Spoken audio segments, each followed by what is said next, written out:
ഇത് ഞാൻ താമസിക്കുന്ന എൻ്റെ വീടാണ് കേട്ടോ. വീടും തിണ്ണയും പരിസരവും ഒക്കെയാണ് ഈ വീഡിയോ എടുക്കുന്നത്. വെള്ളം ഇങ്ങനെ തിണ്ണയിൽ വരെ കയറി കണ്ടോ. എൻ്റെ കിളിക്കുഞ്ഞുങ്ങളൊക്കെ ചത്തു പോകാൻ തുടങ്ങിയിട്ടുണ്ട്. ഇന്നലെ 2-3 എണ്ണം ചത്തു. അവർക്ക് തീറ്റ കൊടുക്കാനൊന്നും ഈ വെള്ളത്തിലോട്ട് ഇറങ്ങാൻ ബുദ്ധിമുട്ട്, മഴ നനയാൻ ബുദ്ധിമുട്ട്. അത് കാരണം അവർക്ക് ഭക്ഷണം കൊടുക്കാൻ പറ്റിയില്ല. അങ്ങനെ ആണ് അവസ്ഥ.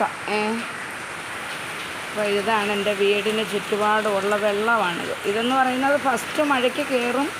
പിന്നെ ഈ വെള്ളം ഇറങ്ങുന്നതെന്ന് പറയുന്നത് സെപ്റ്റംബർ ഒക്ടോബർ കഴിയണം ഈ വെള്ളം കംപ്ലീറ്റ് പറ്റിപ്പോകുന്നെങ്കിൽ. ഇത് ഫുള്ള് വെള്ളമായിരുന്നു കേട്ടോ.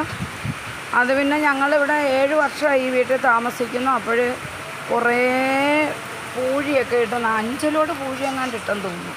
അങ്ങനെ ആ വഴിയിൽ നിന്ന് ഈ വീടിൻ്റെ ഇവിടം വരെയുള്ള സ്ഥലം ഞങ്ങൾ നികത്തി എടുത്തതാണ്. വീടെന്ന് പറയുമ്പോൾ ഇതെൻ്റെ സ്വന്തം വീടൊന്നും അല്ല കേട്ടോ. 7 വർഷമായി ഈ വീട്ടിൽ താമസിക്കുന്നു. വാടകയ്ക്കാണ് താമസം. കുടിവെള്ളമൊന്നുമില്ല. ഇതാണ് വീടിൻ്റെ പുറകുവശമാണ്. വീടിൻ്റെ ചാർത്തൊക്കെയാണ്. കുടിവെള്ളമൊന്നുമില്ല. NH ആണ് കണ്ടാക്കോ. NH ആണ് കാണുന്നത്. ഹൈവേ ആണ്. അപ്പോൾ ഹൈവേന്ന് കയറുന്നത് വീട്ടിലേക്കാണ്. അവരൊറ്റ സൗകര്യം കൊണ്ട് മാത്രമാണ് ഇവിടെ താമസിക്കുന്നത്. എല്ലാവരും ചോദിക്കും എൻ്റെ ഈ വെള്ളക്കെട്ടിനകത്ത് കിടക്കുന്ന നിങ്ങൾക്ക് എങ്ങോട്ടെങ്കിലും മാറിക്കൂടെയെന്ന് ചോദിക്കും. പക്ഷേ യാത്രാ സൗകര്യം ഓർത്ത് മാത്രമാണ് ഇവിടെ താമസിക്കുന്നത്. കുടിവെള്ളം പോലും ഇല്ല. കുടിവെള്ളം എന്ന് പറയുമ്പം മുനിസിപ്പാലിറ്റിയുടെ എന്തോ ഒരു ജപ്പാൻ കുടിവെള്ള പദ്ധതിയോ ഏതാണ്ട് ഇവിടെ കൊണ്ടുവന്ന് വെച്ചിട്ടുണ്ട്. നിങ്ങൾക്ക് കാണാമായിരുന്നു. അതിൽ നിന്ന് വെള്ളം ഞങ്ങൾക്ക് കിട്ടുന്നില്ല. 24 മണിക്കൂറും വെള്ളം ഉണ്ടെന്നാണ് പറയുന്നത്. ഞങ്ങൾക്ക് കിട്ടുന്നില്ല. അതെന്താണെന്നറിയില്ല. മുനിസിപ്പാലിറ്റിക്കാർക്കും ഒക്കെ ഞങ്ങളോടുള്ള സ്നേഹക്കൂടുതലും ഉണ്ടായിരിക്കാം. വെള്ളം കിട്ടുന്നില്ല. ഇത് കുട്ടനാടൊന്നും അല്ല കേട്ടോ. ഇതെന്ന് പറയുന്നത് പിന്നെ മുല്ലയ്ക്കൽ ടൗണിൽ നിന്ന് 3 കിലോമീറ്റർ എങ്ങാണ്ടേ ഉള്ളൂ ഇങ്ങോട്ടുള്ള ദൂരം എന്ന് പറയുന്നത്. ഇവിടുത്തെ കാണ ശരിയാക്കാത്തത് കൊണ്ട് വെള്ളം കാണയ്ക്ക് ഇടത്തും വലത്തും ലിങ്ക് ഇല്ലെന്നാണ് അവർ പറയുന്നത്. അതുകൊണ്ട് വെള്ളം പോകാൻ മാർഗ്ഗമൊന്നുമില്ല. ഇപ്പം ഞാനിത് വീഡിയോ എടുക്കാനും ഇടാനും കാരണമെന്ന് പറയുന്നത് ഞാൻ അത്യാവശ്യം ഒരു എന്താ പറയുക ജാതിയിൽ പിന്നെ NSS ആണ് കേട്ടോ. എൻ്റെ സമുദായം NSS ആണ്.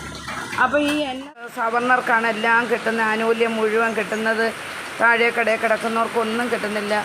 ഏതൊരു ഓഫീസിൽ കയറി ചെന്നാലും അറിയാം അവിടെ ജോലി ചെയ്യുന്നത് ആരാണെന്ന്. കാര്യം എന്താണെന്ന് വെച്ചാൽ പിന്നെ അവർക്ക് സംവരണമുണ്ട്. ഈ മേൽജാതിക്ക് എവിടെയാണ് സംവരണം? ഇപ്പോഴെങ്ങാണ്ടാണ് എന്തോ 10% സംവരണം വന്നത്. അപ്പോൾ പഠിച്ചാലും ജോലിയില്ല, പഠിച്ചില്ലെങ്കിലും ജോലിയില്ലാത്തൊരവസ്ഥയുണ്ട്. അപ്പോൾ അതാണ് കാര്യങ്ങൾ.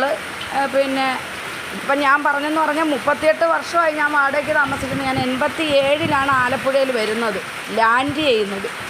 അന്ന് തൊട്ട് ഇന്ന് വരെയും ഞാൻ വാടകയ്ക്കാണ് താമസിക്കുന്നത്. എന്നിട്ട് ഒരു സർക്കാരിൻ്റെ മാറി വരുന്ന ഒരു സർക്കാരിൻ്റെ നീതി എനിക്ക് ലഭിച്ചില്ല കേട്ടോ. ഉള്ള കാര്യമാണ്. ഞാൻ എല്ലാവർക്കും വോട്ട് ചെയ്യുമായിരുന്നു.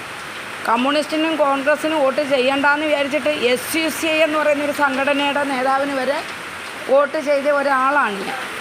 അപ്പം അന്നേരമാണ് നമുക്ക് ഭാരതീയ ജനതാ പാർട്ടി വന്നത്. ഭാരതീയ ജനതാ പാർട്ടി വന്നപ്പം നമ്മൾ ആഗ്രഹിക്കുന്ന നേതാക്കന്മാർക്കൊന്നും അവർ സീറ്റോ ടിക്കറ്റ് കൊടുക്കത്തില്ല എന്ന് കാണുമ്പോൾ ഉണ്ടാകുന്ന പ്രയാസം കൊണ്ട് അതും വിശ്വസിക്കാൻ നമുക്കൊരു ബുദ്ധിമുട്ടായിരുന്നു.